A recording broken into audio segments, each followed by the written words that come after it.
નમસ્કાર દોસ્તો, વિઘ્નહર્તા ગણપતિ બાપાનું આપણે ગણેશોરથી બેહાર્યા છે અને આનંદ ચૌદશ સુધી ગણપતિનો તહેવાર છે.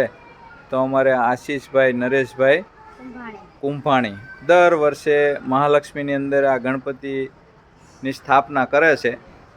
એ 108 નંબર પહેલો વિભાગ છે અને આશીષભાઈની ખાસિયત એ છે કે પોતે ગણપતિ બનાવે છે અને પછી બેહાડે છે. ક્યાંયથી બહારથી લાવવાની મૂર્તિ એવું કશું નથી, પણ એ પોતે બનાવે છે. આપણે આશીષભાઈને પૂછીએ, દર વર્ષે એને મૂર્તિ બનાવવાનો ઓર્ડર વધતો જાય છે. આશીષ, કેટલી મૂર્તિ આ વખતે બનાવી? તે આ વખતે 27 મૂર્તિ બનાવી. 27 મૂર્તિ બનાવી. એમાંથી વેચી કેટલી? તે લોકો કેટલા લઈ ગયા તારી પાસેથી? 10-11 અને બાકીની મૂર્તિ મંગળ મૂર્તિ, એટલે એ બધી થઈને 27 બનાવી. એટલે મંગળ મૂર્તિ એટલે આવી નાની મૂર્તિને મંગળ મૂર્તિ કહેવાય છે.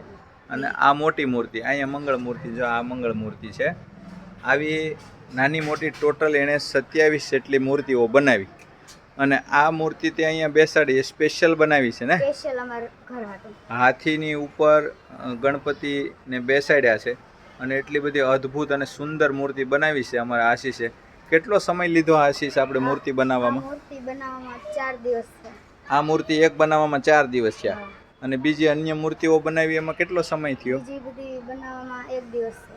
1 દિવસ એટલે આમ ટોટલ કેટલો ટાઈમ તે મૂર્તિ બનાવી? પહેલા મૂર્તિ બનાવવાની, પછી 2 મહિના સુકાઈ જાય મૂર્તિ કમ્પ્લીટ, પછી એને કલર કરવાનો.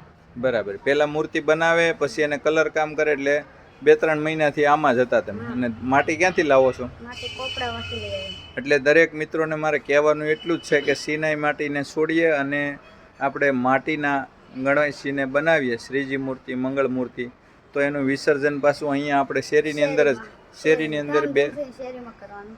હે, ધામધૂમથી શેરીમાં વિસર્જન કરવાનું. ધામધૂમથી એક પાણીનું બેરલ ભરીને એની અંદર જ આ મંગળ મૂર્તિનું વિસર્જન કરવામાં આવે છે. અને અદ્ભુત. કેટલા વર્ષથી આપણે બેસાડીએ છીએ? 6ઠું વર્ષ છે આ વખતે. 6ઠું વર્ષ છે. બધી મૂર્તિ તારી હાથે જ બનાવે છે? બધી હાથે. બધી મૂર્તિ આશીષ અમારે આ એની કારીગરી છે. તમને નજીકથી બતાવું છું. ગણેશજી જોઈ લો, તમે આ માટીથી બનાવ્યા છે અને આવી 11 મૂર્તિઓ એમણે વેચી છે. એટલે અન્ય જગ્યાએ કોઈ સગા સંબંધી મિત્રોમાં આપી છે. તો તમે આશીષભાઈનો કોન્ટેક્ટ કરવો હોય, મળવું હોય આશીષને આ એની અદ્ભુત કલા અને કૃતિ બાબતે, તો તમે મહાલક્ષ્મી એ 108 નંબર, એને ઘરનું મકાન જ છે અને ત્યાં જ રહે છે. અને આશીષભાઈ આ દર વર્ષે મૂર્તિ બનાવી અને પછી આ બધું ડેકોરેશન એને શેરીની દીકરીઓ દ્વારા કરવામાં આવે છે. આ ડેકોરેશન કરતાં કેટલો સમય લાગ્યો? 2 દિવસ. 2 દિવસ બધી છોકરીઓને ભેગી કરીને.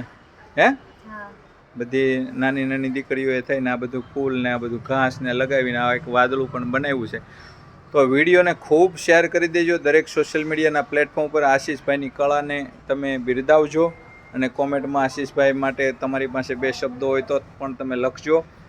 અને આના વિડીયો બનાવવાનો હેતુ ફક્ત એટલો જ છે કે સિનાઈ માટીનો ત્યાગ કરીએ અને માટીને અપનાવીએ, એટલે આપણે બીજી કોઈ ઓલી ના થાય. અને શેરીની અંદર જ આવા નાના ગણપતિ હોય તો વિસર્જન થઈ જતું હોય છે, એટલે ગણેશજીની મૂર્તિઓનું અપમાન પણ ન થાય અને અન્ય જગ્યાએ વિસર્જન કરવામાં ભાંગતૂટ ના થાય.